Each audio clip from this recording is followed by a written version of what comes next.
Welcome to From Your Sisters. I'm Ava. And I'm Alana. Today we're going to talk about theater. I don't know why I said it like that. You know what? Theater. Let's talk about theater for a minute. Yeah. So, things we're going to touch on is auditions and preparing beforehand, memorizing lines, your acting resume, preparing your monologues or song, depending on what you're auditioning for, rehearsals, and choreography for the audition or show, and that is for musical. So, I guess, where do we want to start?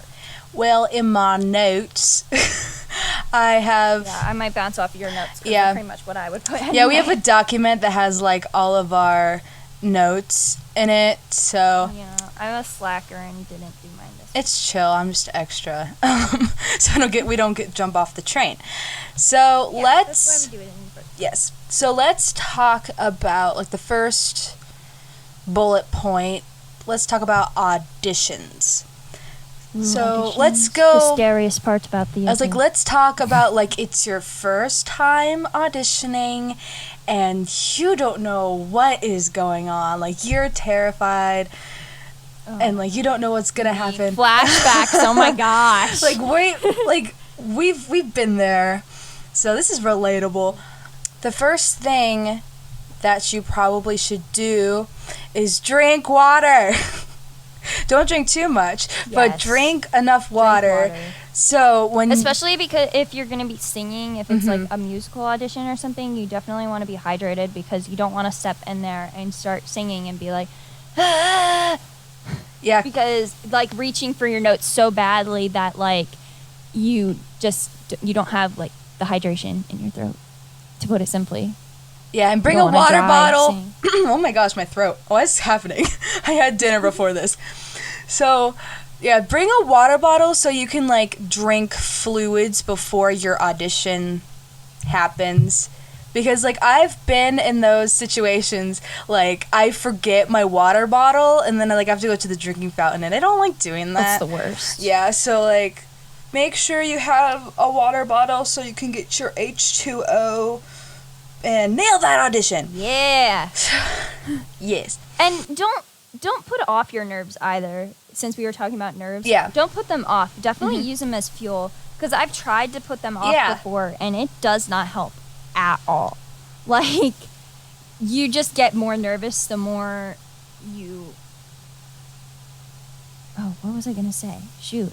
You want to say words? Yeah, I was going to say words, but literally they went in one part of my brain and said, actually, you know what? Never mind. Don't just put them off because you know they're there. So just use them as your energy to get yourself through the audition, because I know for a fact I've gotten myself sick over auditions before. And sick, I mean sitting over the toilet at 12:30 in the morning before an audition, sick. Aww. So that is fantastic. So you just have to accept you're nervous, and you're gonna step into there, and the audition judges, what are they called? I don't know. The audition judges. I don't know. There's a name for it. I just don't really know what it is. Yeah, I can't think of it. They know you're nervous. They know everybody's nervous. Whether it's your first time or your 500th time auditioning, you're gonna be nervous. Yeah. If you step into an audition not nervous, you didn't work hard enough.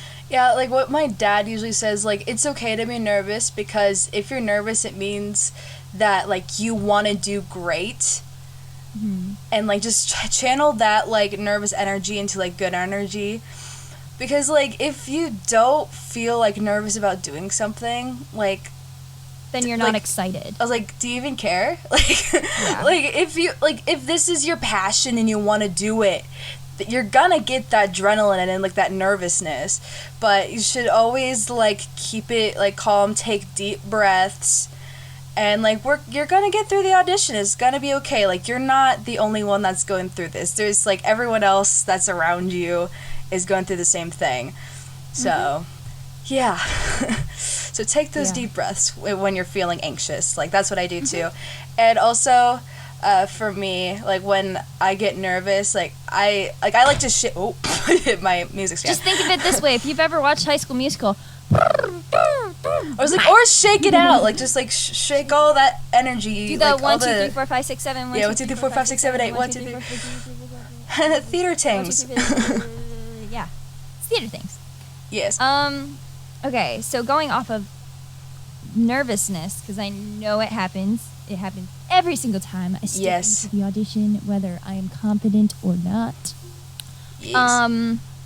Resume and photo. Now, before we even touch on this, keep in mind when you go audition for like your school play or your school anything, it's nice to have that information for them, but it's not required because it's usually an all-school thing. And they don't expect every single person that auditions to have a resume. Yeah. But like if you're having a audition like at a local like theater or some place that is not school related, you should have a resume so they like have like a little taste of what your experience is. So, and like you should also have like a picture, like we'll go a little bit detail with the resume. Yeah, like for like like photo of yourself, because they have like for auditions there's like so many people that they go through per day, and like they don't really remember you as much. So having a picture helps. Yeah, picture in your name, they're like, oh, okay, so this name like matches with that face. So always put I think they'll always like ask you for a picture too. Like every audition I went to, like they always ask a picture, and I always have it on my resume, so I don't have to worry about printing it out. So yeah, that's basically we'll get more in detail with the resume, but we're not gonna do it with the audition part. Yeah. So having your audition piece memorized. Do not, especially for a musical audition, step into that audition room with your sheet music and have to hover over the pianist's shoulder. You will not get the part. The end. Goodbye. I'm being serious. You have to have it memorized. If you don't have it memorized, then that shows your work ethic to the director and to the choreography director, to the entire show's like staff. So just have it memorized, and that just shows you have at least a form of work ethic. I'm gonna over enunciate that now. Yeah, because it shows the I still don't know what to call them, like the casting people. Yes, the casting director, and then like the director and like the yeah, because like the people would be like in the audition room would be like the music director, the choreographer, if there is one. Then there's like, I think there would be like other people, but I don't know. Depends on the audition. It depends on the audition. But so usually, for example, like if you're just auditioning for like a school thing, like for me at least, at the last school show that I auditioned for, it was the director, the theater teacher, and the music director. The choreographer was not there. Yeah, because like I know like at our local theater, like when we do musicals, it's like the director, the choreographer, the music director, and then like the producer. I think. I know like I know there's like 5 or 6 people that are in that room. Yeah, I don't remember. Oh, there were. I think the last time I auditioned at our local theater, there was like 4 people: the pianist, and then the choreographer, the director, and I don't really pay attention to that. I only focus on what I'm there for. I look over their heads. No, literally, that's me though. Like I literally look at the back of the room. I'm like, don't tell me not to live. Sit in Potter. I love that song. That was what I last auditioned for a show at our local theater. I can't remember what my song was. I need to work on it. Yes. Yeah. I need to work on that one a lot more because I want that one in my back pocket. Yeah, let's go back on the train. Oh. Okay, sorry. Yeah, we were drifting off a little bit. So, you should always have... Why is my brain going blank?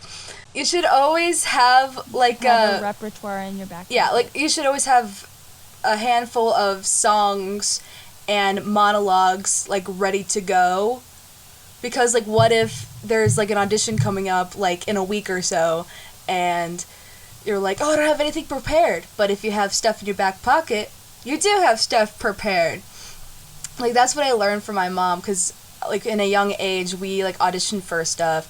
We did a lot of musicals, so I always had, like, songs in my back pocket that, like, it was basically, like, my top, like, five favorite songs.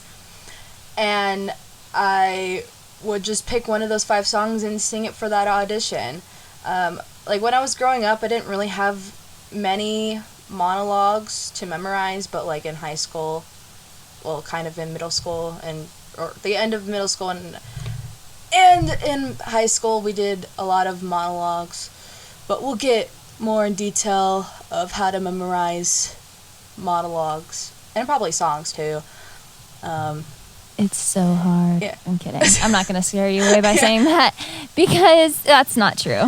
Yeah, for my, like, okay, we're going to jump off the train a little bit. Like, I think, like, memorizing songs is way easier than a monologue, in my opinion. Oh, for sure. Because you actually have something to, like, guide you. When you're doing a monologue, it's up to you to keep your pace and keep your everything. But, like, if you have music behind you, everything can be easier to memorize. I guess it's a simple way to put it. I think, like, having, like, a beat, I don't know how it's easier. I guess, like, because it's, like, catchy, and you're like, oh, da-da-da-da-da-da-da-da-da, or something. I don't know. It's just like how spoken word's a little bit easier to memorize because you have, like, a tempo. You have, like, if you set this and you're speaking because you need to keep yourself on pace, like, you have that. But, like, for, like, monologues, you have to make your own beats. So I think I know where my monologue book is. Please hold. Please hold. Oh, like the yeah, me and Ava both. My microphone's picking me up. Yeah, so me and Ava both, like, have a monologue book, and I'm not sure where mine is because I'm in the process of rearranging my room, and I don't have a bookshelf anymore, and I need to get a new one so I can put my books on a shelf instead of it being in brown boxes. So I don't know where my monologue one is, but Ava has pulled one up.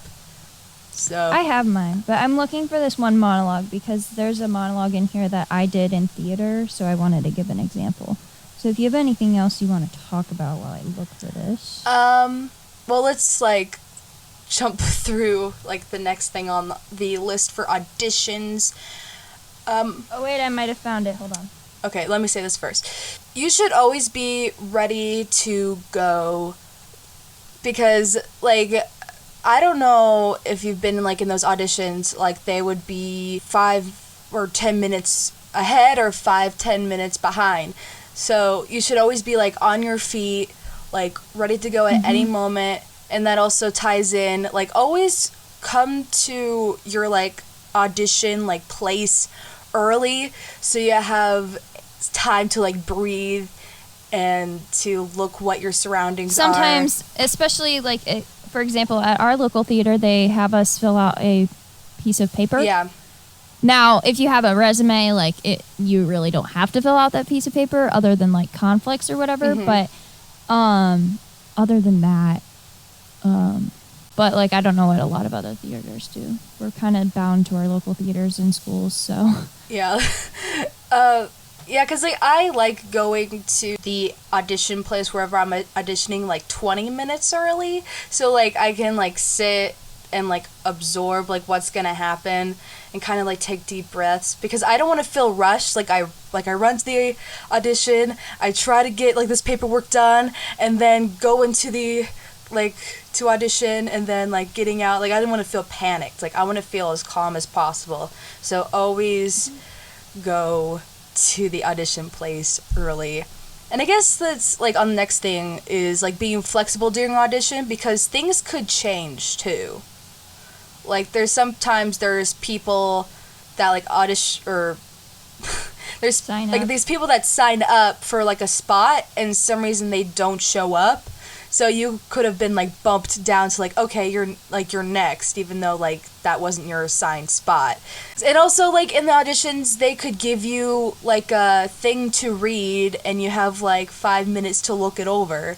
So like just always be on your feet and always be like flexible, because they just want to see, like in the audition process, they want to see like what you can do and see how much you can like pick up in a short period of time. So Yep. yeah. All right, so I'm going to jump back a little bit and give an example. So this is a monologue I did in theater my sophomore year in my theater class. And I knew from the beginning like it was going to be a fun monologue, because it's this lady, she's sitting in her therapist's office and she's talking to her therapist about how she went to go see not Tinkerbell. She went to go see Peter Pan, a production at the Peter Pan when she was a child, and it like ruined her life in a sense. And so she's like ranting about it. And it's a really funny monologue. But the first couple of lines, you could say it like slowly or quickly. So this is like the first 3 lines. It goes, when I was 8 years old, someone brought me to this theater full of lots of other children. We were supposed to be watching a production of Peter Pan. And then you could do it faster, which is kind of what I did. Is when I was 8 years old, someone brought me to this theater full of lots of other children. We were supposed to be watching a production of Peter Pan, and I remembered that something seemed terribly wrong with the whole production. So, like, with monologues, you have a larger variety of options when it comes to your pace or your, what is it, fluctuation? Vocal fluctuation? I really don't know what it's called. But, like, if you go higher on words, or if you go lower on notes, it adds better in the expression to the words. Yeah. So it's like if I was talking like this the entire time, you wouldn't want to listen to me because I have no emotion. But if I was talking like this the entire time, you would actually be engaged and understand what I'm trying to say. So like when you're this, I love how this is exactly how I speak. So going from that, okay. So like if you add that emotion to what you're saying, the audience is going to be more engaged. But like if you're talking like this and you're just not adding emotion to it, or you're talking slowly and you just have no emotion to it, like nobody's going to want to listen. Yeah, and then they're going to be like, oh, I can't really work with them because I don't know how, like, what they're capable of. Like, they're not showing me, like, their acting abilities, so I guess I could just bump them off my list. Yep. Yeah. Okay. On to the next. Yeah, so the last thing on like, for auditions, I have, like, wear comfy / nice clothes. What I mean by that, because, like, for your audition, you should always look your best. And, because, like, you're trying, because this is your passion. Like, you want to do theater. So, like, to show that you want to, like, be in this production that you're auditioning for, like, you should always dress nice. That's what my mom always told me. I don't know what you guys do, but, like, I always, like, dress, like, in a nice dress with, like, I go extra with tights, and, like, nice shoes. And then, like, if it's a dance audition, like, I would, like, quick change it to, like, leggings and, like, a t-shirt and bring, like, dance shoes. So, yeah, do you have anything to say about it, Ava, with clothes? I would definitely not wear sweatpants to a regular audition. There are people who do that to school auditions and stuff. I think when I last auditioned for a school production, I was the only one dressed like audition appropriate. Yeah. Like, I mean, everybody dressed like in what they wore to school. And like some people dress nicely. I mean, I'm not gonna lie, I dress nicely to go to school. People criticize me about it, but like it's what makes me feel nice. And it's also like a mutual respect thing for like your teachers. Your teachers dress nice for you because they are of authority and they are respecting you by dressing nicely for you. But then there's us teenagers who sit there wearing sweatpants all the time or wearing oversized sweatshirts. And I'm not going to deny that I've never done that because I absolutely have. Like right now I'm wearing sweatpants and oversized sweatshirt. Like it's not out of the ordinary, but sometimes it's nice to just give them back the respect that you were receiving from your teachers. Yeah. So like when you're going to an audition room, it kind of should be the same thing. You're giving because the director and them are probably all dressed nicely as well. So you want to give them back your professionalism and the feeling that you are giving them respect along with the respect that they are giving you for being in their audition room. And I also feel like, this is like my opinion, I feel like a lot of people will agree, that like what, like clothes, if you wear like nice clothes, you would feel like, I guess, have like a better, more confident, better energy instead of like wearing like a hoodie and like sweatpants. Like you would feel like lazy in a sense. So like I don't mean like being nice, like wearing like an elegant gown or something expensive. Don't go prom shopping just for auditions. It's like don't wear something that you would wear to prom or the red carpet. Something like I can't say like what you would wear for church because I know some listeners don't go to church, but for example, I own a pair of what we could consider work pants. They are black. They are cut like a suit pant. Mm-hmm. They are like they're plaid. So it's just kind of white like boxes. And you wear that with a belt. And then wear like, I have a nice sweater that I might wear with that. Or I have a nice blouse that I might wear with that. That would be an appropriate audition outfit. And then throw in a pair of not heels. I would not audition in heels, honestly. Oh, I've auditioned in heels. I mean, like, I would, but, like, if I have a shorter heel. Like, I wouldn't go in with my 3-inch heels and audition. Oh, yeah. I don't really... Actually, no, I do. Like, I would honestly walk in with my character shoes, whether it's a dance audition or not. Yeah, I don't know, like, for heels, like, it also gives me, like, confidence. I don't know if it's because, like, I'm, like, a little bit taller or... Yeah, but, I recommend if you go into audition and you're wearing heels, this is for the girls, walk in there, or not walk in there, sorry, at your house on hardwood floor, walk in those heels and sing your song in those heels, standing up. Because you do not want to walk in there blindly and be like, I'm out of breath, I can't do this. Yeah, because I don't know what it is, but, like, when you're in high heels, it's a totally different experience than, like, being flat-footed. Because I guess, because your weight is different, and, like, it would, like, with your breathing, it would be differently. Yeah. I mean, that's the basics of it all. I mean, honestly, like, just go in there with that nervous confidence and you're good. And just don't wing don't wing it. Just don't wing it. Yeah, don't wing it. Do not wing it. Do not. Yeah. Okay. So I think that's everything for that. That's a good closing. For the auditions. Yeah. Thank you for listening to part 1 of the Theater Tips. Tune in next week for part 2. Thank you for listening to From Your Sisters. We hope you'll tune in next week. From Your Sisters is recorded by Ava and Alana. Powered and distributed by Anchor. Produced by Dylan Watson. And scored by MSAO3. Feel free to check out our Instagram at From Your Sisters Podcast. Again, that's at From Your Sisters Podcast. I'm Ava. And I'm Alana. And we'll see you soon.